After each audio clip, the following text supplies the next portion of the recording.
Missing. My husband is missing, and no one believes me. He's been gone for 2 weeks now, and I don't know what to do. The cops won't help, my friends say I'm overreacting, and even the kids don't seem to care.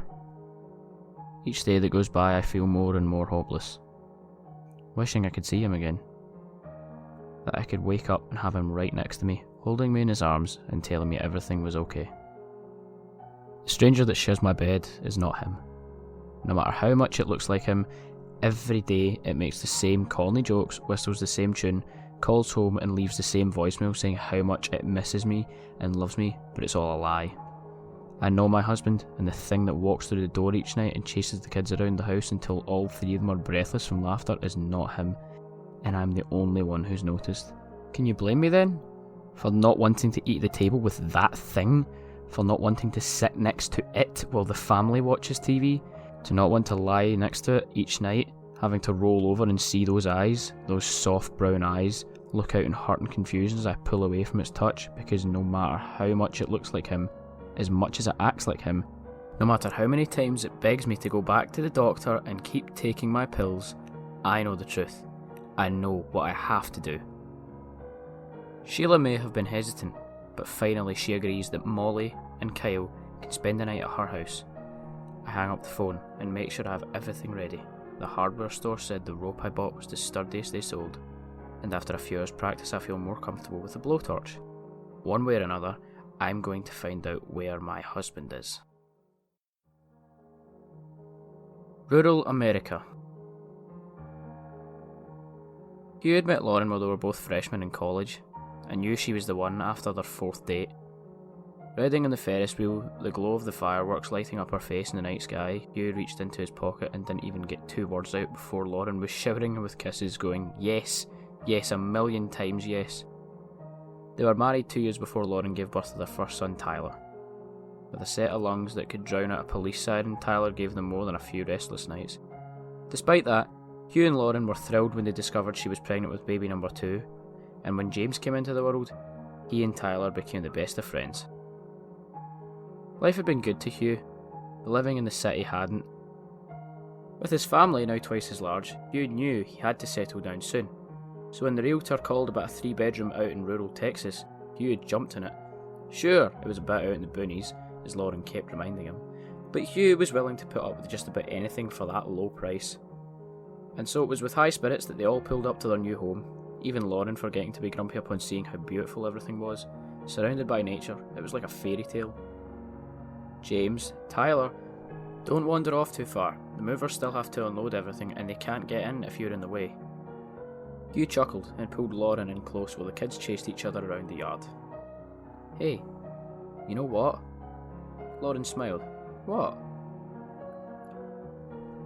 Lauren laughed and pretended to push him away before linking fingers in between his.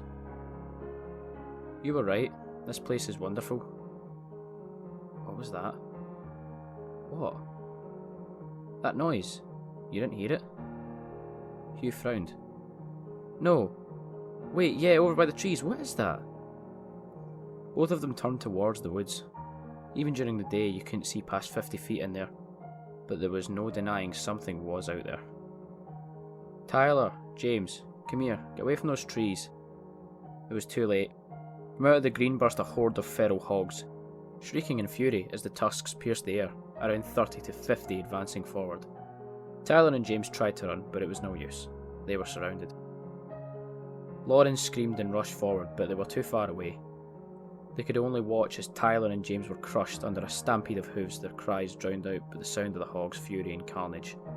Suddenly, just as quickly as they'd come, the beast turned and melted back into the woods, leaving the remains of Hugh's children and Lauren's hopes of ever knowing joy again, ripped to pieces. Camping. Avery, we've been wandering around for hours now. Just admit it, you're lost. Avery closed his eyes and breathed through his nose. The book he had read called it controlled breathing, and it was supposed to help with his temper. I knew something like this would happen. It was no good. No minute breaths were going to make Avery any less pissed off.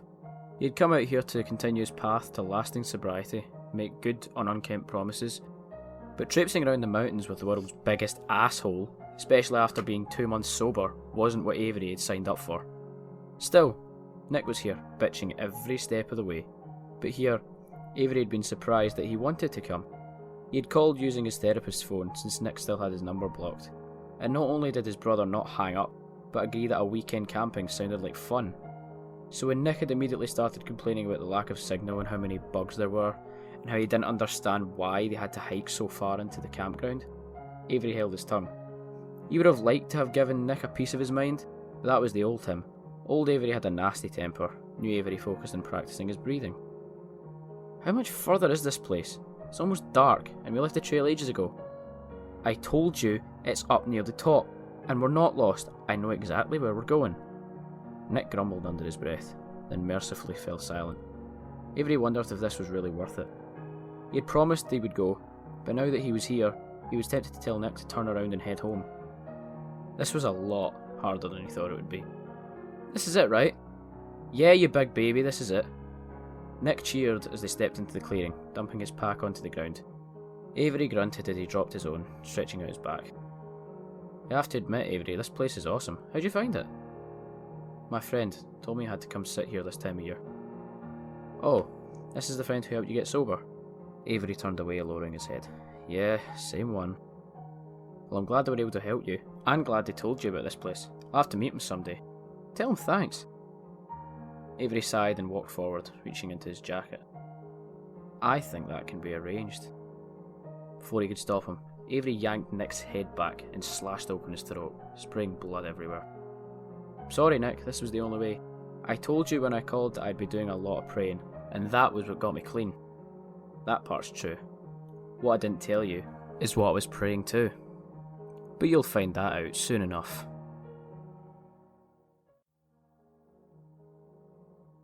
The room. There's a room in my house we never open. But as long as I can remember, it's been locked.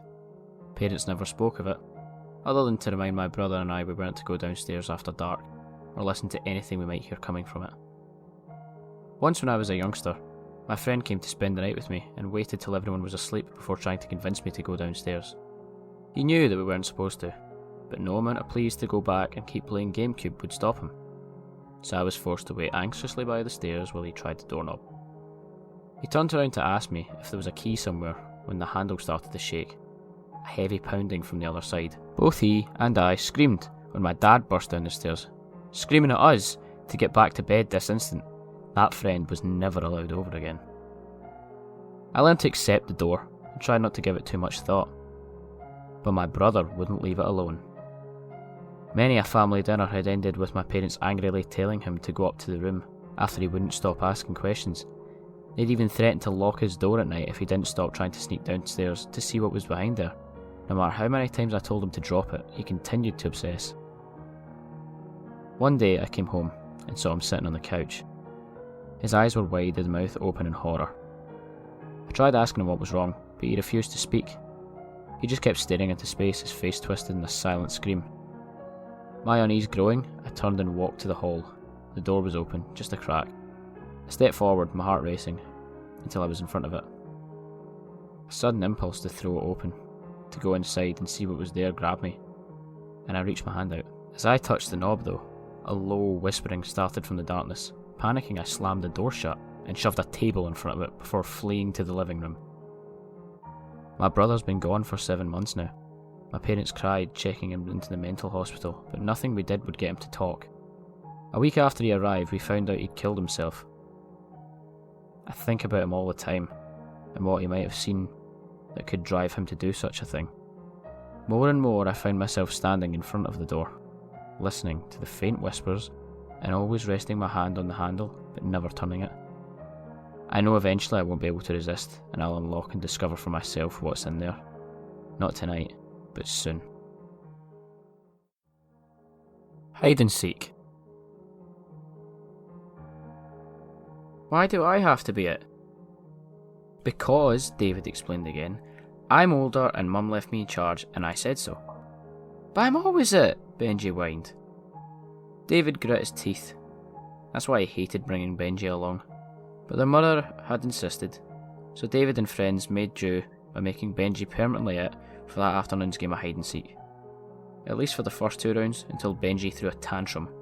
If you don't let me play, I'll tell Mum you left me at the dump by myself. Fine.